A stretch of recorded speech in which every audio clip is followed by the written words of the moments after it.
Shalom sobat-sobat Masapot, salam sejahtera buat kita semua.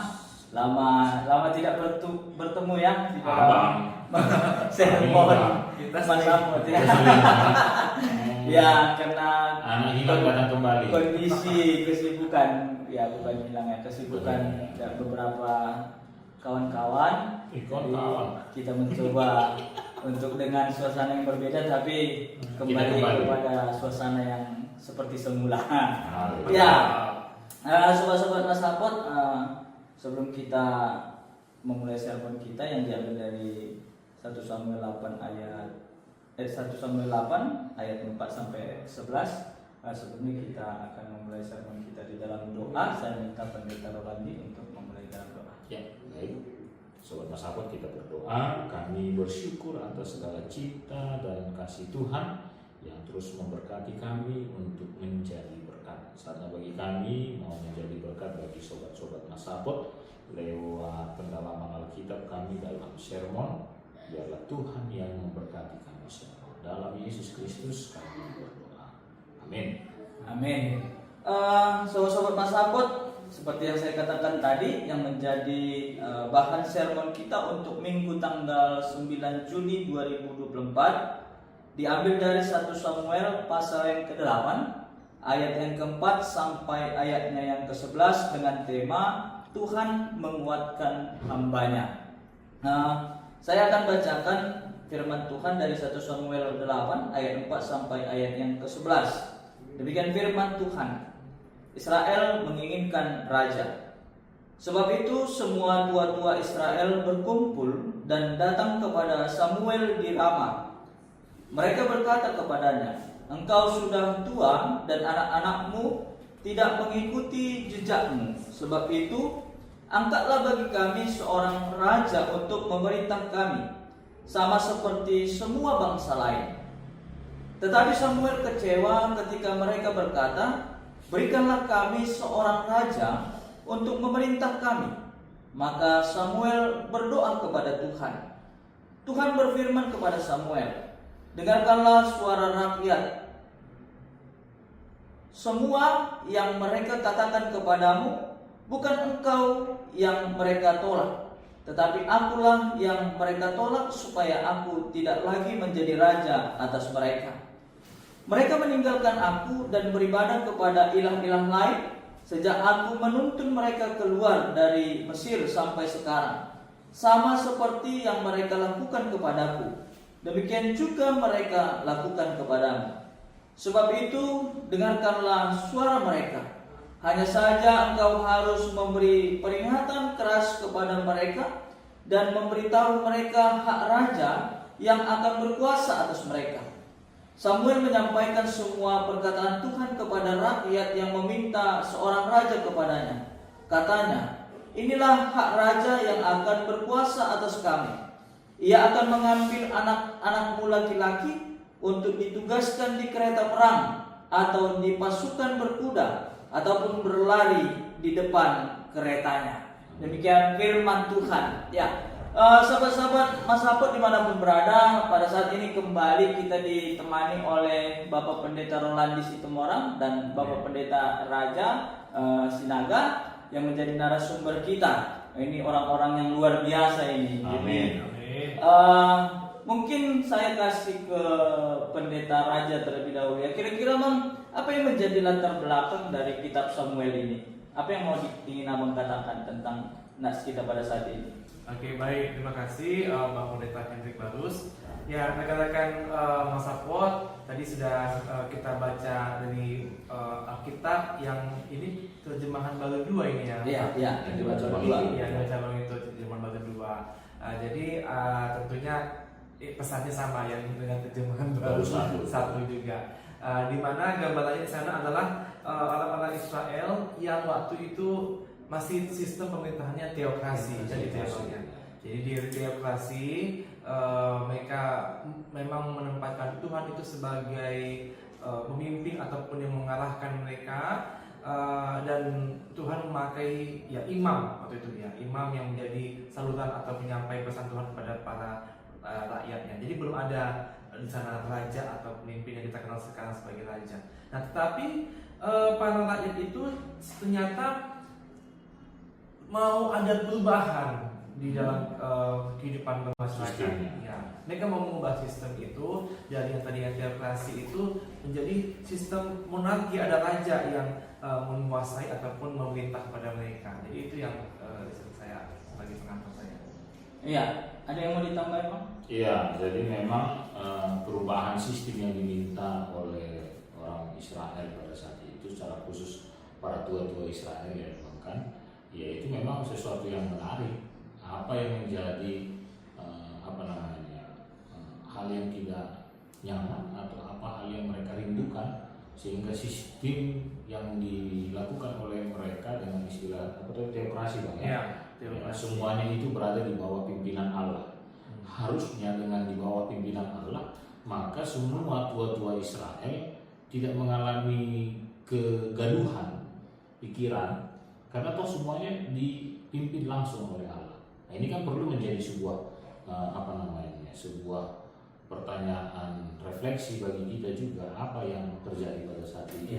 Hanya memang dalam pemahaman yang disampaikan bagi kita bahwa rakyat Israel merindukan agar mereka sebagai sebuah bangsa menganggap diri mereka menjadi bangsa yang besar kalau ada seorang raja yang terlihat untuk memimpin mereka. Mungkin mereka menjadikan bangsa mereka menjadi pembanding dengan bangsa-bangsa lain, mungkin Bang Raja ya. Nah, kalau bangsa lain itu punya raja, punya pemimpin yang secara langsung mereka lihat tanpa meraba-raba, ya kan? Tapi mereka tidak memiliki hal itu. Nah, jadi mungkin ada kerinduan hati. Coba kalau kita misalnya punya seorang raja, kan ini biasa itu kan, yang kita tidak punya dibandingkan pengen punya yang seperti itu kan gitu kan. Misalnya kayak saya, gimana sih rasanya naik di atas mobil BMW misalnya kan? Jadi pengen ya? Jadi pengen misalnya. Padahal setelah naik pun nanti mungkin ya sama saja kayak naik mobil saya, mobil Avanza misalnya kan. Tidak ada yang berbeda gitu kan, hanya gengsinya. Mungkin seperti itu. Tapi sekali lagi mungkin tidak terlalu sama pembandingnya. Tapi mungkin sistem itu yang mereka ingin punya dan mau lihat apa kira-kira yang berbeda. Jadi mungkin itu yang melatar belakangnya. Bangsa ini pengen merasa seperti bangsa yang lain, dan mereka punya raja, punya pemimpin, dan mereka dianggap menjadi sebuah bangsa yang besar. Itu mungkin Bang sebagai latar belakang. Iya, tapi menarik Bang ya, buat Pendeta Raja dan Pendeta Rolandi. Tadi kita sudah melihat bahwa bangsa Israel menginginkan seorang raja yang menjadi pemimpin mereka, yang semulanya sistem kepemimpinan mereka bersifat teokrasi ataupun Allah yang langsung memimpin mereka. Nah, dan tadi Bang Rolandi mengatakan ada perubahan keinginan karena mereka melihat bangsa-bangsa lain yang ada di sekitar mereka. Jadi seolah-olah ingin ikut tren kan gitu kan Bang. Apakah kira-kira kalau kita melihat dari latar belakang ini, padahal sebenarnya bangsa Israel sudah merasakan bagaimana kehidupan mereka, sudah ada pengalaman iman sebenarnya ketika mereka dipimpin oleh Allah kan gitu kan. Ketika mereka dipimpin oleh Allah sampai kepada saat itu, masa tiba-tiba mereka melupakan kepemimpinan itu? Kira-kira apa yang menjadi pemicu? Apa yang menjadi pemicu mereka keberatan ketika Allah ya, seperti apa yang terjadi selama ini mereka lakukan, Allah yang menjadi pemimpin mereka dan mereka meminta menjadi seorang raja yang menjadi pemimpin. Kira-kira apa itu? Siapa yang mau duluan nih Bang? Raja silakan Bang. Jadi memang benar ya, artinya mereka itu sepertinya dipicu ya oleh sesuatu. Jadi mereka juga mau memiliki raja seperti bangsa-bangsa lainnya. Nah, jadi seperti disebutkan tadi bahwa pada saat itu imamnya mereka adalah Imam Samuel ya. Nah, ternyata Imam Samuel itu semakin berumur, sudah semakin lansia, dan tradisinya adalah yang meneruskan dia adalah anak-anaknya kan seperti itu. Nah, tapi ternyata kalau kita baca dari 1 Samuel 8 ayat 1 sampai 4, ternyata ada kekecewaan masyarakat, ada kekecewaan orang Israel kepada anak-anak Samuel yang disebutkan nama anak-anaknya itu adalah Yoel dan Abia. Nah, ketika Yoel dan Abia itu menjadi pemimpin, menjadi hakim atas di bangsa Berseba, di tempat Berseba, ternyata anak-anaknya itu mengecewakan, dalam arti dia tidak hidup seperti ayahnya. Nah, jadi Yoel dan Abia ini tidak seperti Samuel. Ya, jadi anak-anak itu lebih kepada melayani, mengejar laba, menerima suap, dan memutarbalikkan keadilan. Nah, itu tercatat di ayat yang ketiga. Nah, jadi hal itu membuat rakyat atau orang-orang Israel itu ya seperti tadi ya. Kenapa kita tidak coba aja seperti bangsa tetangga, bangsa Filistin terutama di sini? Bagaimana kalau kita mau dipimpin oleh raja? Makanya mereka melapor dan menghadaplah kepada Imam Samuel di tempat yang namanya di Rama, dan mereka kemudian meminta kepada Samuel supaya diangkatlah raja atas mereka. Jadi itu sebenarnya ada yang memicu mereka. Oh, berarti mereka kecewa juga ya, bangsa Israel itu kecewa dengan ketika Yoel dan anaknya si Samuel dan Abia itu yang menggantikan Samuel sebagai hakim ya, Hakim dan imamnya. hakim pada saat itu yang tidak lagi seperti bapaknya gitu. Berarti ada Yoel dan Abia itu sudah tidak lagi mendengarkan, yang menjalankan apa yang seharusnya mereka lakukan. Gimana dengan Bang Rolandi? Ya, itu bisa menjadi salah satu alasan yang kuat, karena perjalanannya bangsa Israel kan kalau dilihat dalam kepemimpinan Samuel menunjukkan etika sebagai seorang utusan Allah. Samuel itu ya, baik sebagai hakim, baik sebagai pengambil keputusan, ya, sebagai seorang imam yang menyampaikan pesan Tuhan, itu diperlihatkan oleh Samuel. Maka dari lahirnya seorang Samuel juga, ya kan, maka dia diperlihatkan sebagai seorang pribadi yang dekat dengan Tuhan. Kan, padahal ayat 1 hanya 3 ayat saja, Bang, menjelaskan perbandingan terbalik dengan apa yang dilakukan oleh anak-anaknya Samuel. Ya kan? Samuel mau mempercayakan apa yang dia emban, tetapi anak-anaknya tidak punya tanggung jawab yang sama seperti seorang Samuel. Jadi itu bisa saja, ya kan?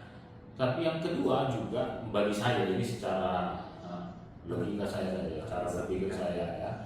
Kalau kita baca pada pasal sebelumnya, pada pasal 3 itu ya kan, bagaimana orang Filistin dikalahkan oleh orang Israel lewat kekuatan Tuhan, ya kan?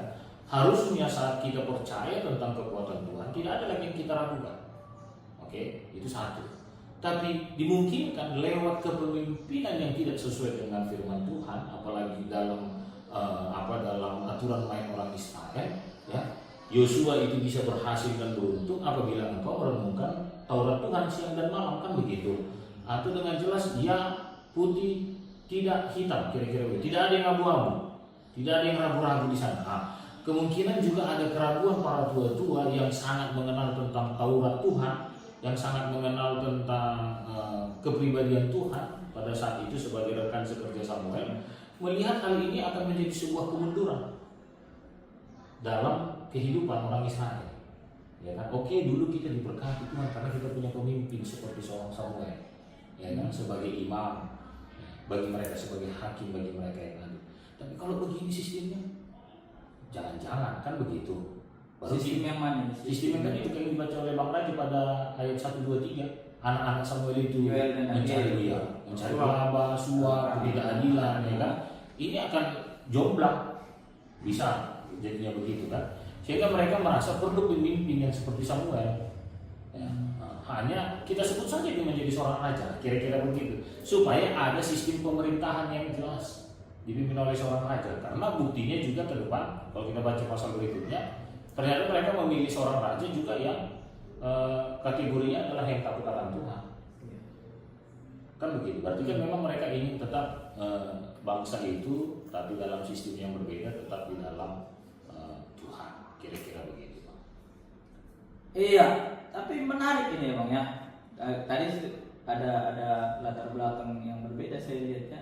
Tadi kalau dari Bang Raja mengatakan bahwa bangsa Israel kecewa dengan anaknya Samuel.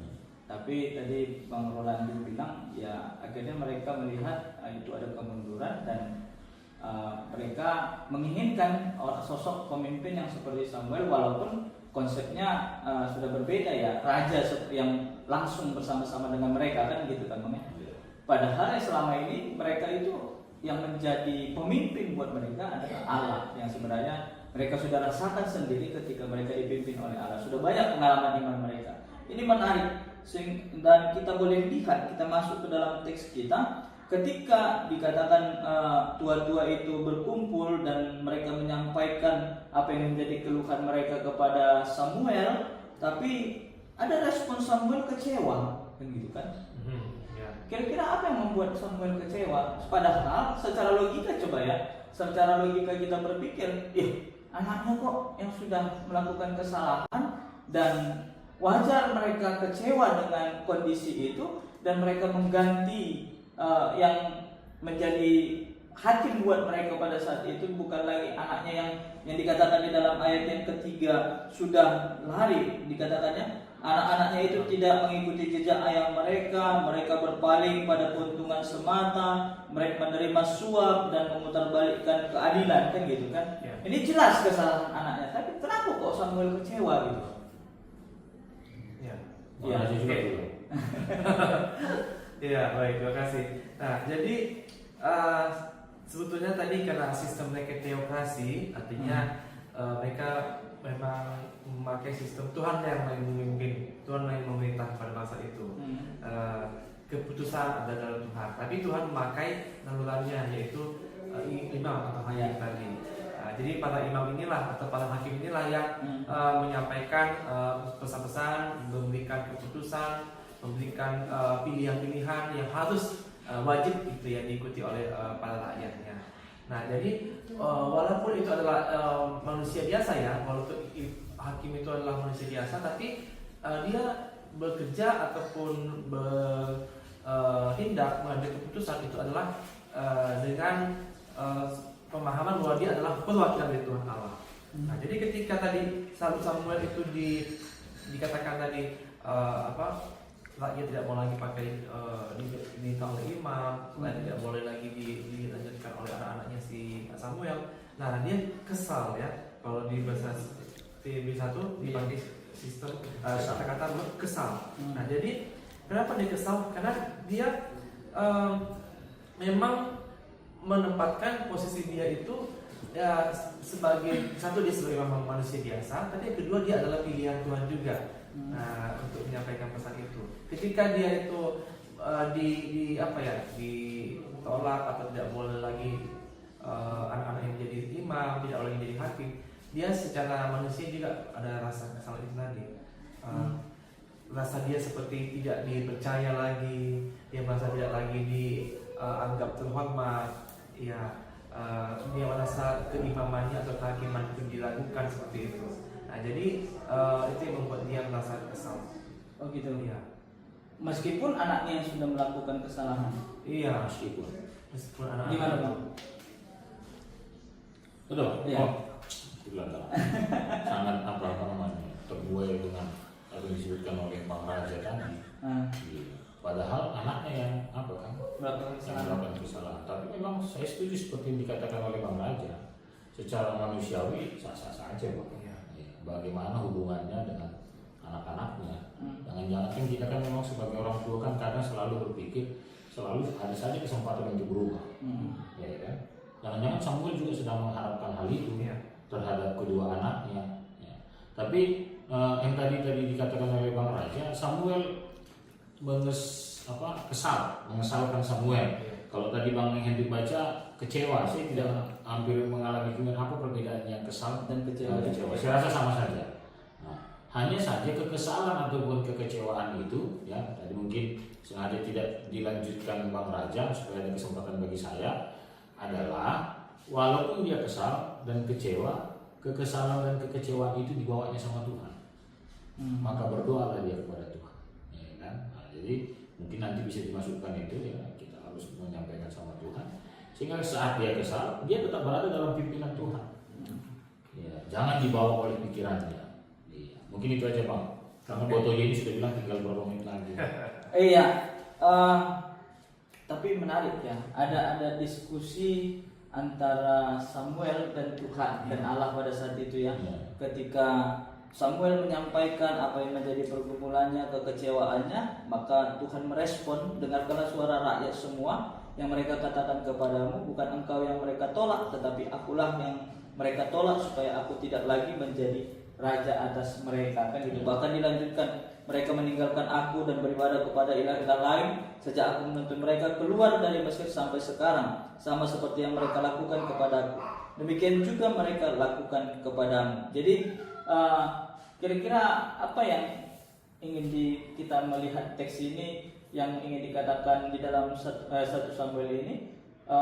Kenapa Allah juga sebenarnya kecewa juga, kan gitu kan? Ya. Kecewa melihat kondisi itu, sampai Allah mengatakan bukan kamu yang mereka tolak, tetapi akulah yang mereka tolak. Dan dikatakan mereka meninggalkan aku dan beribadah kepada ilah yang lain. Apa ini ada hubungannya dengan latar belakang yang tadi dikatakan oleh Bang Raja sama Bang Rolati, bahwa mereka melihat kepemimpinan yang ada di sekitar mereka? Sebenarnya ini hanya pemicunya saja, tapi dalam hati mereka bukan persoalan siapa yang menjadi hakim ataupun si penghukum dalam bahasa Simalomonya, yang menjadi hakim pada saat itu, tapi mereka tidak lagi mengandalkan Tuhan. Kira-kira gimana dia? Bisa nggak gitu? Iya. Saya dulu ya. Boleh Bang. Boleh. Ya benar. Jadi kalau dari Samuelnya, saya setuju tadi kata Bang ya. Kita bisa kesal kecewa, tapi kita tetap berkomunikasi, berdoa kepada Tuhan. Nah, di situ kita lihat juga respon Tuhan. Ternyata Tuhan juga kecewa ya dengan rakyat yang ternyata mau mengubah sistem kepemimpinan tadi itu, yang tadinya teokrasi jadi monarki. Nah, jadi ini seakan-akan memang mereka itu tidak percaya lagi atau tidak mau lagi menyerahkan sistem kepemimpinan mereka itu kepada Tuhan, gitu ya. Mereka justru lebih condong mengikuti apa yang terjadi di negara tetangga mereka, kan seperti itu ya. Jadi Allah juga masih akan diragukan. Makanya kata Tuhan di sini, seperti yang mereka lakukan kepadamu itu, mereka sudah lakukan itu juga kepadaku, katanya. Mereka meninggalkan aku, mereka beribadah kepada yang lain, mereka lebih memuji kepada dunia, gitu ya. Ini juga yang membuat Tuhan itu kecewa juga kepada orang-orang itu tadi. Ya seperti itulah. Iya, memang Tuhan juga kecewa karena begini. Di ayat 4 juga dikatakan, sebab itu berkumpullah semua tua-tua Israel. Jadi sebenarnya ini kan para petinggi-petinggi ini, bukan rakyat arus bawah ini, bukan. Tapi ini petinggi-petinggi. Jangan-jangan ini namanya kan kita menafsir selalu ada apa kan? Jangan-jangan juga di antara tua-tua ini ada yang pengen jadi raja. Ini tafsiran liar ya. Yang saya suka liar memang. Iya, jadi jangan-jangan kan begitu. Karena dengan adanya kesempatan perubahan teokrasi tadi kan, menjadi monarki tadi, mereka punya kesempatan untuk menjadi seorang raja. Dimungkinkan kan begitu. Sehingga itu menjadi hal yang mereka rindukan juga. Sehingga saat Tuhan memberikan petunjuk kepada Samuel itu, maka Tuhan mengatakan juga mereka bukan menolak kamu, tapi menolak aku. Dan penolakan orang Israel terhadap Tuhan sudah dari zaman mereka diseberangkan dari Mesir. Tuhan sudah merasakan hal itu. Hanya Tuhan sudah terbiasa dengan hal itu. Samuel belum, kira-kira begitu. Iya. Saja, Bang. Berarti ada udang di balik rempelo ini ya. Iya. Ada udang di balik rempelo. Ada telur mata sapi di balik Indomie. Iya.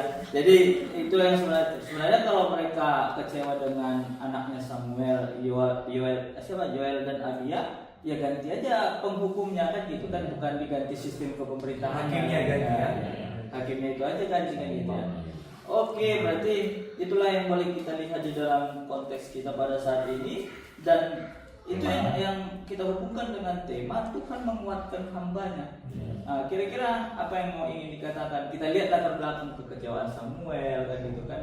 Bagaimana juga dengan Joel dan Abia yang menjadi sebenarnya hakim itu menjadi utusan Tuhan juga pada saat itu sebagai pemimpin. Kira-kira apa pesan yang ingin dikatakan kepada sobat-sobat Mas Hapot yang bisa menjadi perenungan dalam kehidupan dan ingin disampaikan kepada jemaat di ibadah minggu? Apa kira-kira Bang? Bang Roland? Aku dulu lah. Tadi Bang Raja duluan. Terima kasih Bang Hendrik Barus dan Bang Raja. Bagi saya Samuel menjadi pribadi yang terus dikuatkan oleh Tuhan sesuai dengan tema. Ya, itu bukan karena mencocok-cocokkan dengan tema, tidak. Tapi memang akhirnya Samuel sampai masa tuanya, sampai masa tua ini, ya, diberkati oleh Tuhan untuk memimpin bangsa itu. Walaupun jabatannya bukan sebagai seorang raja, tapi semua sistem itu bisa berlaku seperti yang dikehendaki oleh Tuhan. Sehingga saat terjadi perubahan yang tidak tepat seperti yang dijalankan oleh Samuel, itu menjadi sesuatu yang sulit bagi bangsa itu. Tapi dalam situasi yang sulit itu sekalipun, seperti saya katakan tadi, saat Samuel tetap membangun komunikasi dengan Tuhan dalam kekesalan ataupun kekecewaannya, Tuhan memampukan dia, meneguhkan hatinya dan pikirannya untuk mengambil sebuah tindakan seperti yang diinginkan oleh tua-tua Israel. Seperti yang diinginkan. Tapi akhirnya berjalan mulus.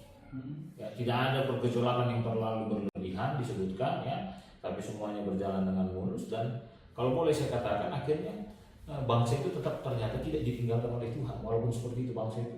Dan saya mau katakan kepada Somasa ataupun sobat-sobat Masabot, ya, seperti apapun gejolak kehidupan kita, satu hal yang pasti, Tuhan tidak pernah meninggalkan kita. Kekuatan penuh itu akan terus diberikan kepada kita, bukan hanya kepada sobat-sobat Masabot, kepada kami ini para founder juga yang 8 ini, ya, kami juga terus dikuatkan oleh Tuhan. Amin. Ya, walaupun banyak pergumulan yang sedang dihadapi. Gimana Bang Faji? Udah Bang? Ada lagi? Iya, saya Enggak pasal lagi ada. Cukup. Tinggal bagian Bang Faji. hanya mengulangi aja sih sebetulnya ya. Jadi ternyata kehidupan pemimpin atau pelayan ataupun orang-orang Kristen, orang percaya itu ternyata memang tidak lepas yang namanya tadi masalah gitu ya. Ada ya tadilah banyak problem-problemnya. Nah, tetapi ternyata Samuel menjadi contoh yang sangat baik bagi kita ya. Dia memberikan kepemimpinan itu memang betul-betul kepada Tuhan. Yes. Walaupun tadi itu ada kemudian dia angkat Raja Saul, dia kemudian dia mengurapi Daud ya. Saul ya. Tapi ternyata Samuel itu tetap dia menjadi saluran perpanjangan tangan Tuhan untuk melakukan karya Tuhan itu sendiri. Nah, jadi Tuhan betul-betul menguatkan hambanya, menyertai hambanya menghadapi berbagai tadi permasalahan. Sesuai tema kita ini, Tuhan tetap menjadi sumber kekuatan. Amin. Oke. Berarti kita boleh melihat bagaimana dan merasakan mengimani bagaimana penyertaan Tuhan di dalam setiap kehidupan kepemimpinan. Jadi bukan hanya memimpin sebuah bangsa, bukan menjadi pemimpin sebuah gereja, tapi di dalam perjalanan kehidupan kita juga kan kita seorang pemimpin kan gitu. Nah, jadi ada juga yang menarik yang dikatakan kedua narasumber kita yang luar biasa ini, bahwa ada penyertaan Tuhan gitu ya. Yes. Ketika kau ada masalah, datang kepada Tuhan, dan di situ juga kita boleh merasakan bahwa Tuhan campur tangan di dalam setiap perkara kita. Dia adalah pemimpin-pemimpin yang luar biasa. Kemudian saya sedikit mau kenakan apa yang dikatakan dengan Yoel dan Abia ketika kesempatan itu ada diberikan kepada mereka. Apa kira-kira Bang? Nanya sama kami? Iyalah, moderator. Iya, padahal fotonya ini sudah bilang waktu gitu kan. Iya, jadi sebenarnya tidak ada yang perlu kita analisa terlalu jauh. Ya. Tapi memang begitulah situasi kehidupan itu. Ya, anaknya Samuel ya, seperti itu. Ya, akhirnya mereka berpikir lama. Terjadi ketidakadilan. Memang selalu harus ada perjalanan kehidupan yang dijelaskan antara yang negatif dengan yang positif supaya kita semakin mengerti apa yang positif. Kalau akhirnya semuanya baik-baik saja, maka kita tidak akan matang untuk melihat ini negatif dan ini positif. Dan di sanalah pekerjaan Tuhan di dalam setiap kehidupan kita. Baik itu anak Samuel yang sudah diberikan kesempatan tadi kata Bang Hendrik ya, tapi mereka tidak mempergunakannya menjadi pribadi yang takut akan Tuhan. Kita jadi tidak dibenarkan juga ya.